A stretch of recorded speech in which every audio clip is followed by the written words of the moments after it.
ain't gonna lie, I see a lot of people talking about taking, I was talking about taking, and you were talking about digital track from that taking. You see a lot of comments, and I feel like this is why like some people aren't GMs.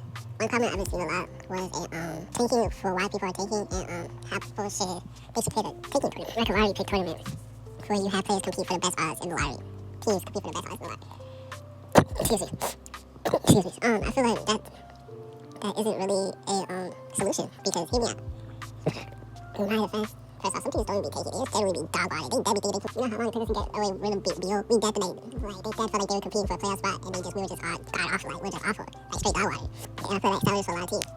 So people will just say, like, but anyways, if you're talking about having them take in the lottery, like the lottery matchups for picks, I feel like that's a terrible way to go. Like, this is why I feel like it's a terrible idea.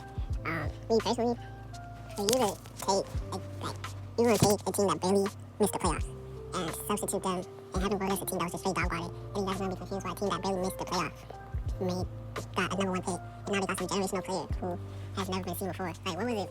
What year was it? Like, I think, how much? They won like 45 games? What year was it? I think they won like 45 games to the Spurs, the Blazers. Some team won 45 games, and they didn't make the playoffs. One year, it's like, the conference just going to be so dominant that, like, they just don't make the playoffs. I think it was the Spurs. I think it was like 45 wins, and they didn't make the playoffs.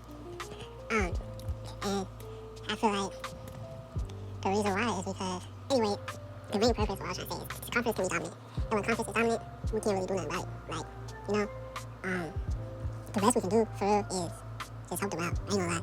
Because in basketball, like, if a team that, think about like the Magic, the Mavs. The Mavs barely missed the playoffs this year. And they jumped up and got Cooper Flag crazy, okay? Now imagine that. Instead of them had their rare chance of jumping up, it was like this every year because they win tournaments.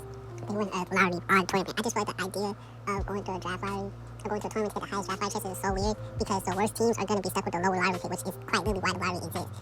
Which is quite literally the opposite reason why the lottery exists. Because the lottery exists to give worse teams better players so that fans don't lose interest. Because as you know, why would you, like fans, I mean not fans lose interest, but why would I want to be in a cycle of when my works where good teams just dominate, no one wants to come to me during free agency. So now I'm stuck with terrible players, or average players stuck at the bottom. Like, it's to give everyone a fair chance. Like, obviously, you can hit later in the lottery. Like, it's no guarantee that you won't hit later in the lottery. Or some good players may not be in the lottery. But in your mind, the best players should go first. Obviously, there always are some sleepers. Some sleepers. But yeah, most of the time, it's usually the best players in the lottery, which is why the lottery exists. I rest my case.